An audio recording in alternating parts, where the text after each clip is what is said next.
Hello, class. Welcome to week 6. So I have to apologize just to start off with. I will be playing classical music lightly in the background because the classroom next door is watching Young Frankenstein. So I'm hoping to kind of like dim out some of the white noise. So please stay focused for this whole audio visual lecture because we have lots to cover. The first thing is like the kind of nuts and boltsy kind of stuff. So looking ahead to week 7, your packet is going to be due on Monday, February 29th at noon. So, okay, what's required in a packet? I'm going to click on this link here just that I don't forget to explain anything. Okay, so the packets are your opportunity to get feedback for exercise posts that you make in discussion board. So your job as the packet compiler is to decide which 2 pieces in the entirety of this semester thus far you would like the most feedback on. So you will select 2 pieces anywhere between weeks 2 and 6. So your 2 best pieces. I would like you to precede those pieces with a brief explanation of what the impetus for the prompt is so that I know what I'm reading. Because sometimes when I'm reading your piece, it might be a good piece, I just have no idea what prompt it is. So please let me know ahead of time. And then, excuse me, and then after you include the piece, what you wrote, please include a minimum of 3 specific questions for feedback. I have 2 handouts on what kinds of questions are appropriate questions. Ultimately, I don't want you to quiz me. I don't want you to challenge my reading comprehension skills. I want you to ask me questions that are about your craft and how you can improve on that craft. You know, don't say stuff like, who do you think was on the other side of the door? You know, stuff like that. If you have a question like that, I won't answer it. If you have a question that says, how can I improve my dialogue? That's something that I'll answer. So please take a look at the 2 links on the explanation as to what are appropriate questions. And then at the very end, so you're going to have your 2 best fiction prompts, and then at the very end I want you to include a narrative paragraph on what your favorite element of mystery writing is so far. We haven't really analyzed characterization or plot or any of that stuff yet. Trust me, it is coming. So keep that in mind as your second packet will resemble your first. But you can talk about which story you enjoyed, which subgenre you're interested in. You can talk about some of you may be comforted in the formula of a mystery. Some of you may think that the formula of a mystery is a gimmick. But I want you to have something to say about mystery for a narrative paragraph. There isn't a word count for it, but I do want to see that you're engaging in that part of the exercise. So that is your packet. Again, that is due Monday, February 29th at noon. The other nuts and boltsy thing I wanted to talk about was the critiques. So your critiques are all up and available for you to read now. So you can read all of your classmates' stories right now. You're welcome. So the objective for a critique group, I'm going to click on this so again I make sure I'm not leaving out anything. The objective is that you have been placed in a group of like-minded peers. I tried to put you in a group who you would blend with well, and I don't always do that, so I apologize if you don't really enjoy a story of a classmate you're with, but do it anyway. So I want you to engage with your group of like-minded peers. Some of you have sent some questions, and so I'm going to field some of those questions through this lecture. Yes, you do have to read all of your peers' stories. So, for example, say I am a classmate of yours, and I'm in a group of 4 people. I'm going to critique your 4 stories and then self-critique my own story. And so please read, I have 5 handouts on critiques. But so please read those 5 handouts. It's extremely important that you do. But ultimately, what I'm doing is I'm writing a letter to everyone through discussion board about what I think about their stories. And the way I like to frame it, and at the risk of making it sound like a formulaic and distanced kind of critique, I think the most balanced way to present a critique is to tell somebody what they did well, what you liked about their story, then put in some suggestions for improvement, and then again end with what they did well.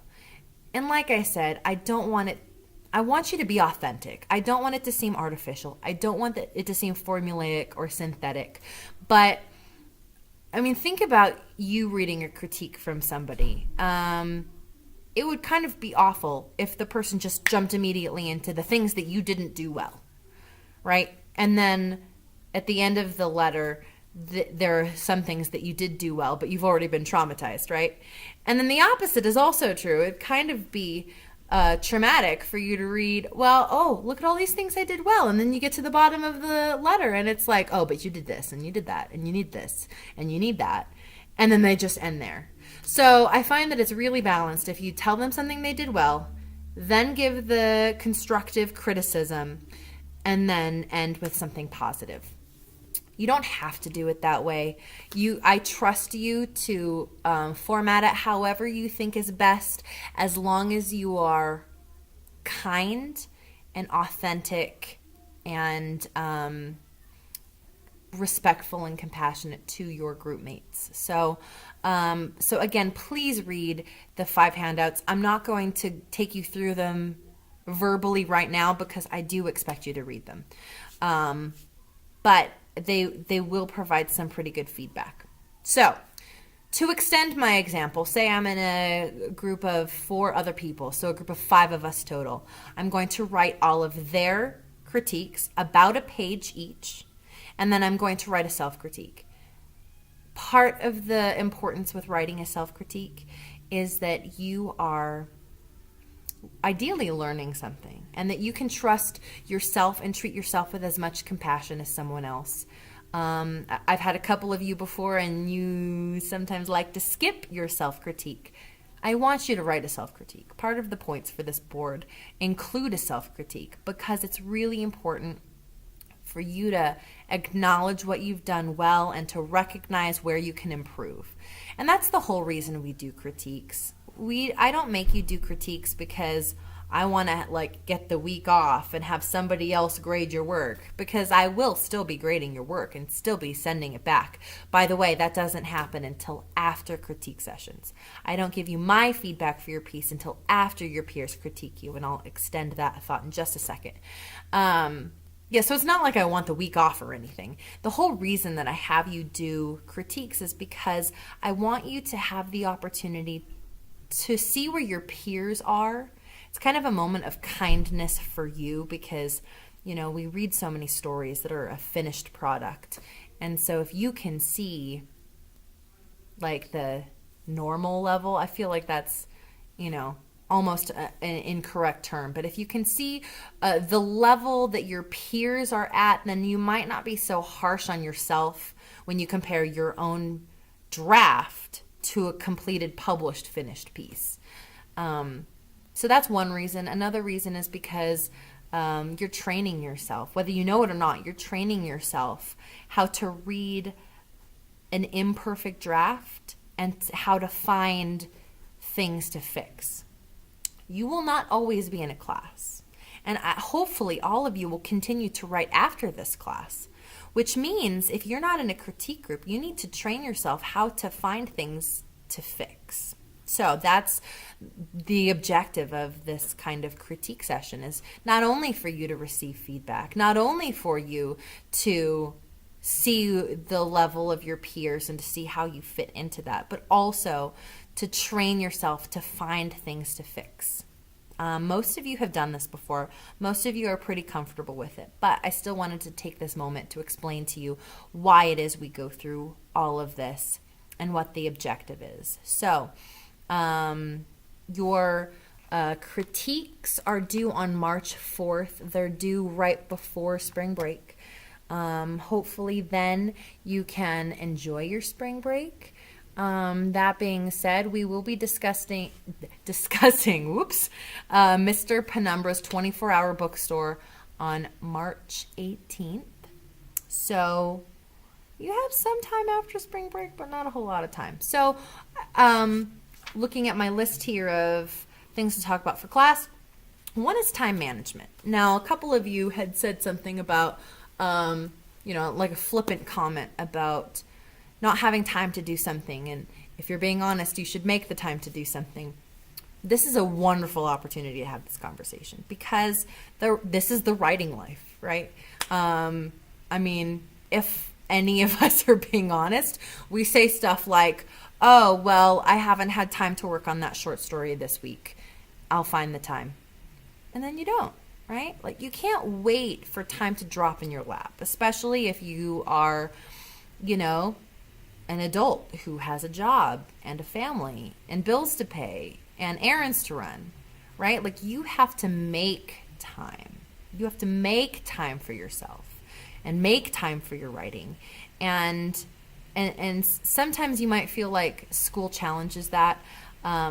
I've mentioned before I'm taking criminology online right now, and I find that taking an online class, and I'm sure all of you can empathize, but taking an online class really challenges my time management skills, because there are some times I'll have like a Saturday afternoon or a Sunday morning where I really just want to sit down and write, or I really just want to sit down and read my book. I just want to be completely I don't want the world to disturb me. And then as I sit down, I'm like, oh, I have a discussion board post that's due tomorrow at 5 o'clock. Or, I have a chapter of my criminology textbook to read.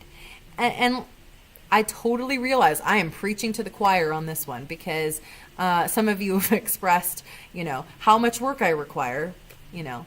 I know. But, time management is a thing that we all struggle with, and a thing that we all have to figure out.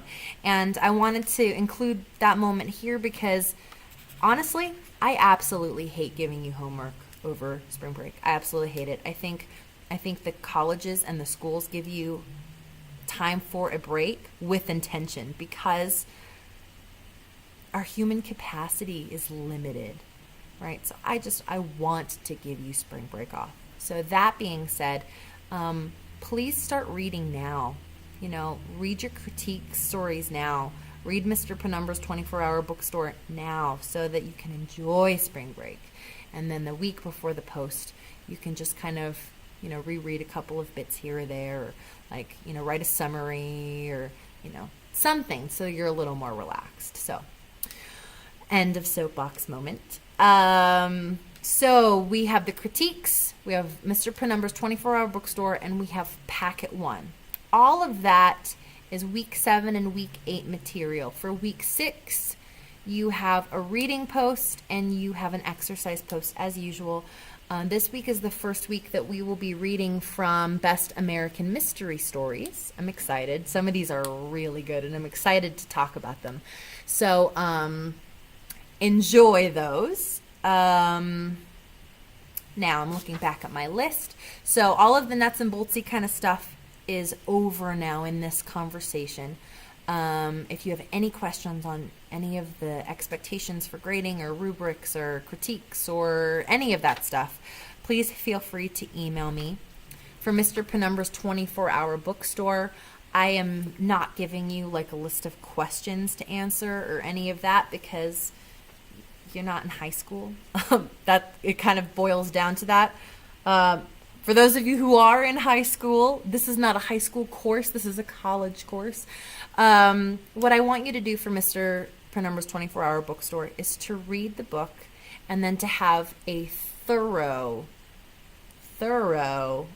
post about what you think, which I feel like is really open-ended and might terrify some of you, but just be thorough. Analyze characterization, analyze the plot.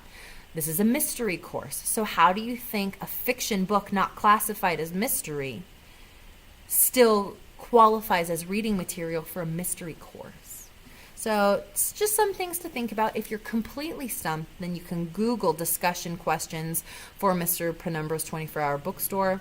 It is a book club selection, so I'm sure there are plenty.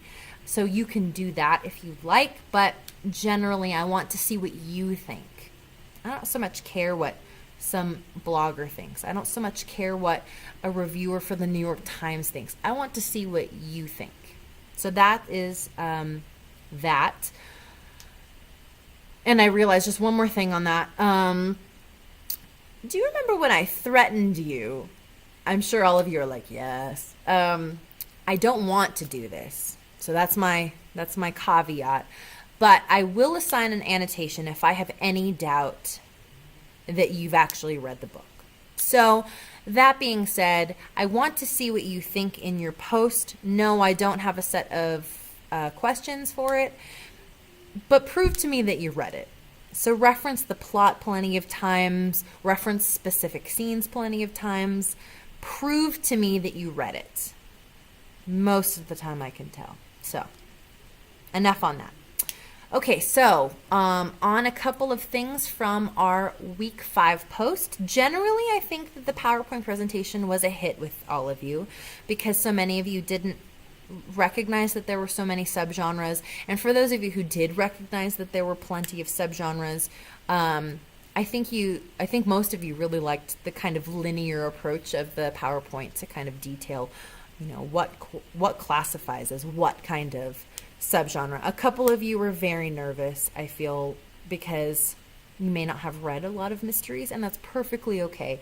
Part of the reason for this post is, we're all observers. As writers, we are observers. And so if you've seen a mystery TV show, if you've seen a crime drama, if you've seen Law and Order, if you've seen even Blue Bloods. I mean, Blue Bloods is not a mystery show.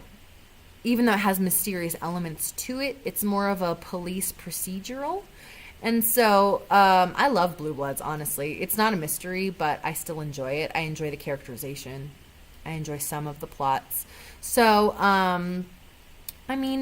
you don't have to, sit down and read a dedicated mystery novel to observe mystery plot points in various forms of media that we intake on a semi-regular basis. Okay, so I want to briefly talk about the nature of falling action, climax, and resolution, because I did see some questions in your exercise post. So when you look at a story arc, actually I'm going to get a little piece of scratch paper really quickly so that this can kind of aid. So when you look at a story arc, this is my story arc. This is your Act 1. This is the point at which your driving question happens. This is your rising action leading to the climax. This is your falling action, which is much shorter than your rising action. And then at the very end, at the very tip here, you have your resolution. So the way that a story arc works does feel formulaic, and we're going to talk about the nature of a formulaic mystery in just a second. But typically, you'll notice that each act divides into a certain percentage of the story. I'm writing this down really quickly so that you can see what I mean. So typically, Act 1 is 25% of the story. The middle of the story is an uninterrupted 50% of the story. And then the end of the story, the Act 3, is 25% of the story. I feel like some of you feel like you've put way more work into your Act 1 and your Act 2 than in your Act 3. Guess what? It's okay. It's okay, because that's 75% of the story. Act 1 and Act 2 are 75% of the story. So it's really okay to put more effort into those. And to be quite honest, until you've reached about this point in your Act 2, your Act 3 is negotiable. I mean, as you're writing, you identify that your characters need different things. Maybe the plot needs something different. So for NaNoWriMo, what is it, 3 years ago now, I wrote a detective novel, which was oh so much fun. And James Salas, who wrote Drive, it's a movie with Ryan Gosling, but it's also a novel. He said one time, and I saw him at a workshop down at ASU. He said that the reader will always keep reading in the story as long as the writer is still interested in the story. The writer, when writing a mystery story, is going to still be interested in the story if they don't know who done it. So I wrote a mystery story not knowing who the murderer was, so that each scene I was digging deeper into this plot, trying to figure out who did it. So, I mean, there were some scenes I definitely had to rewrite because they just didn't pan out. I wrote myself into a corner plenty of times. But I got to this point and realized that the murderer I had planned wasn't going to work, and that this other guy who was kind of hanging around in the periphery was my murderer. And so I wrote my climax with this new murderer in mind, and everything fell into place. That's a lucky moment, and it doesn't always happen, but it's possible, and it might happen for you. But I just wanted to submit that to you. Now, at this point, I'm going to circle it just so it's a little easier for you to identify. So at that point, where Act 1 ends and Act 2 begins, the point where your driving question needs to be established is your question for the piece. Who murdered who or whom? So that's your driving question. So part of the conflict is for this act to be a mystery. All of Act 2 is the mystery, trying to figure out who did it. At the top of Act 3, again, I circled it so you can see it. At the top, there's that climax. That is where the question is answered. That's where you find out who the murderer is and why.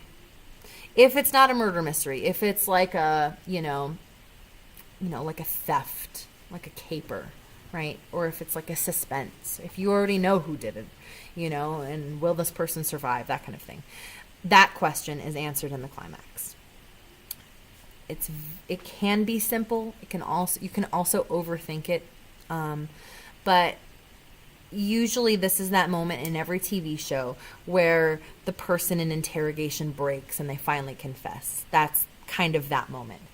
Now, falling action is short. And the reason why it's short is because you already know the answer. The reader is kind of losing interest. The reader is losing interest at a rapid pace. The only reason that they're still reading is because they want to see what ends come to their characters. That's the only reason that readers keep reading. So the falling action has to be short because the question has already been answered. So falling action, and if you're a note-taking person, write this down. Falling action is just about characters settling into the answer. So does that mean the detective gets a promotion? If somebody murdered somebody for a lot of money, what now happens to that money? That kind of stuff. If so-and-so murdered,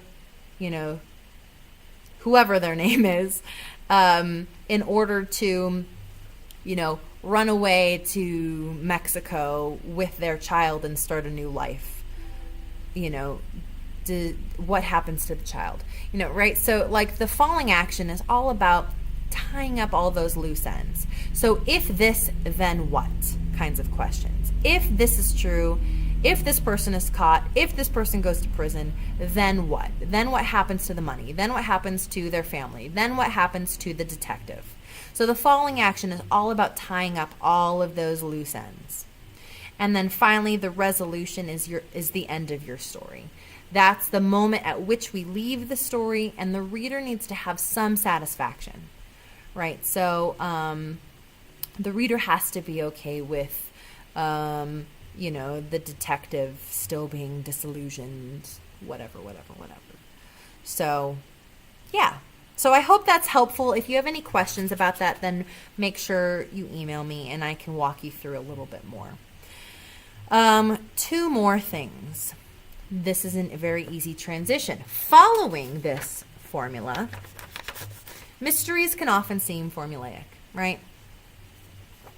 Act 1, you meet your victim, you meet your setting, you meet your detective. Victim dies. Detective is on the case. A series of whodunits, including red herrings, near misses, etc. Mystery solved. The cliche moment where the murderer confesses to all and must explain why. And then following action, basically haul off the murderer, lock him up, throw away the key, and then resolution. Everyone's happy because the murder mystery is solved, right? So that's your typical mystery formula. A couple of you don't like the typical mystery formula. I'm not saying that's a bad thing. Well, it's not always a bad thing. Let's say it that way. Because I find that for those of you who are just starting out in mystery writing, it's really comforting to have a formula because you have some direction. Some of you hate outlining. You absolutely hate outlining, and you want to sit down in the story and you want to discover it scene by scene. That's fine. So outlining and formulas are kind of a personal choice. I feel like there are plenty of linear thinkers, left-brained thinkers who kind of find a comfort in structure. If you are that person, by all means, follow the formula. If you're a beginner, try the formula because it will almost always teach you something about your writing. If you are a very right-brained thinker, if you're so much of an artist that you I don't want to say suspect, but you mistrust formulas because you feel like it takes away some of your authenticity, then don't use one. If you're the kind of writer that you like to discover and you write scene by scene, don't use a formula. If you have written, if you've been writing for a while and you want to see what you come up with, don't use a formula. A formula is not required, but it's good to at least be aware of what the formula is so that you know that you have some options if you're stuck. And that is true for everyone, for absolutely every single one of you. If you are stuck, return to the formula. The formula will get you unstuck because you will understand how a story works. To be quite honest, I think most of us instinctively understand what's part of a story arc because as observers, we can identify patterns, and so we recognize these patterns. And that's why some of you, upon reading the subgenre PowerPoint, was like, oh yeah, I've seen that before. Because we make observations, we see patterns, and that's what it is. And then one last thing. Some of you said that you don't necessarily strictly read mystery, or that some of the books you've read haven't necessarily been mysteries. That might be true. And mysteries can be mysteries without being classified as a mystery. So part of the reason that we're reading Mr. Penumbra's 24-Hour Bookstore, and it's classified as a fiction book, not as a mystery, is because this one fiction book really does captivate what it means to write in a suspenseful manner. And that thought I'm going to preserve until after you've read it so that we can have an example for me to extend this conversation on what it means to include mystery in every story, whether it's classified as mystery or not. So, keep up the good work, my friends. I am very happy with the work that you've been turning out on discussion board. Please keep it up. Absolutely love it. As I said, I will not be giving you my feedback for your stories until you give each other feedback. Part of the reason for that is because if I tell you to do something and you know that before you hear from your peers and your peers tell you something different, then you'll be like, oh, I'm not going to do that because Kristen said that I should do this or whatever. I want you to be respectful and to take in all feedback. You will get feedback that contradicts other feedback, whether it's their feedback contradicts with mine, or their feedback contradicts with other peers' feedback. Ultimately, it's up to you to decide which direction you'll choose.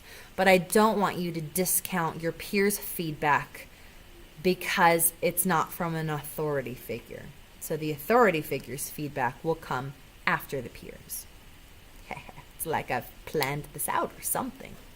So, packet, critiques, and reading.